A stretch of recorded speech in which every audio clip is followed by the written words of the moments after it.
Good morning my little friends. હું Hetal Rajpura, Shri Sardar Patel educational institute સંચાલિત Shrimati M S Lakhani કન્યા વિદ્યાલયના પ્રાથમિક વિભાગમાં મારી ધોરણ 1ની દીકરીઓનું સ્વાગત કરું છું.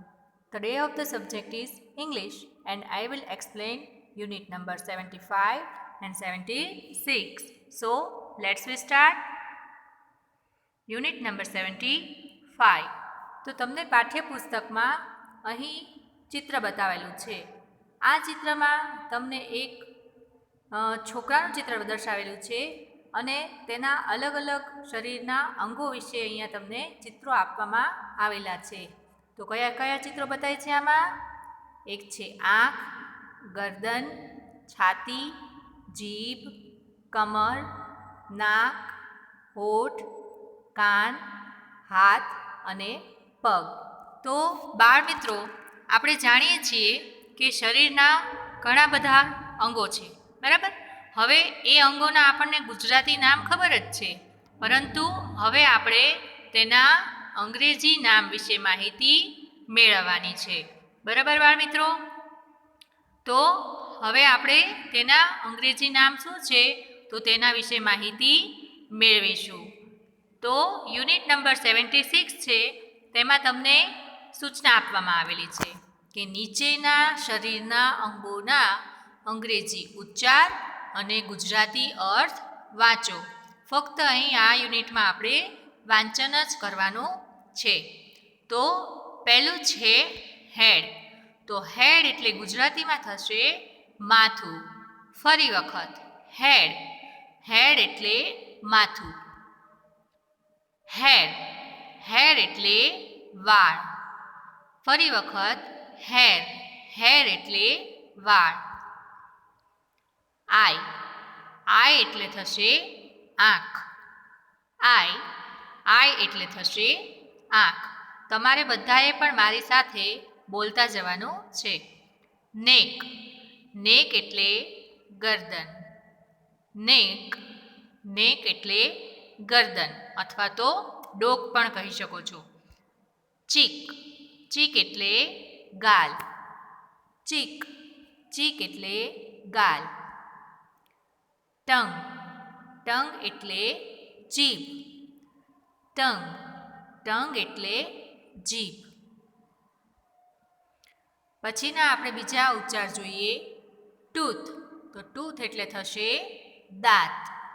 ટૂથ. ટૂથ એટલે થશે દાંત. તમારો એક જ દાંત હોય તો એને આપણે ટૂથ કહેવાય. અરે ટીથ આપવામાં આવેલું હોય તો ટીથ એટલે થશે દાંત. જેમાં બધા જ દાંતની વાત કરવામાં આવે છે તો તેને થશે ટીથ, અને એક જ દાંતની વાત કરવામાં આવે તો તેને કહેવાય ટૂથ. નોઝ. નોઝ એટલે નાક. નોઝ. નોઝ એટલે નાક. લેગ. લેગ એટલે પગ. લેગ. લેગ એટલે પગ. બેલી. બેલી એટલે થશે પેટ. બેલી. બેલી એટલે થશે પેટ, અને બેલીની સાથે તમે સ્ટમક. સ્ટમક એટલે પણ પેટ થશે. હેન્ડ. હેન્ડ એટલે હાથ. હેન્ડ. હેન્ડ એટલે હાથ. બોન. બોન એટલે હાડકું. બોન. બોન એટલે હાડકું. ત્યાર પછી જોઈએ પામ. પામ એટલે પામ. પામ એટલે હથેળી. નેલ. નેલ એટલે નખ. નેલ.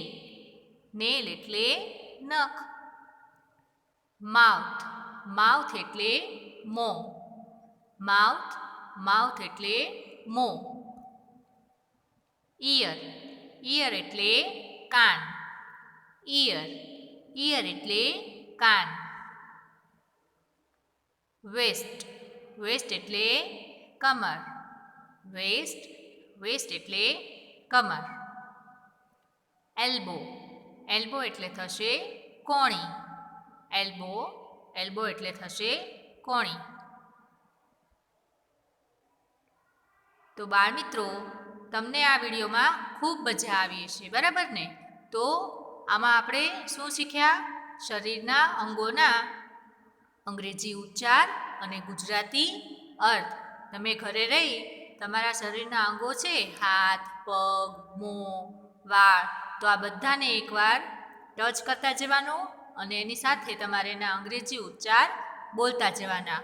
તો ફરી મળીશું એક નવા વિડીયો સાથે. ત્યાં સુધી આવજો.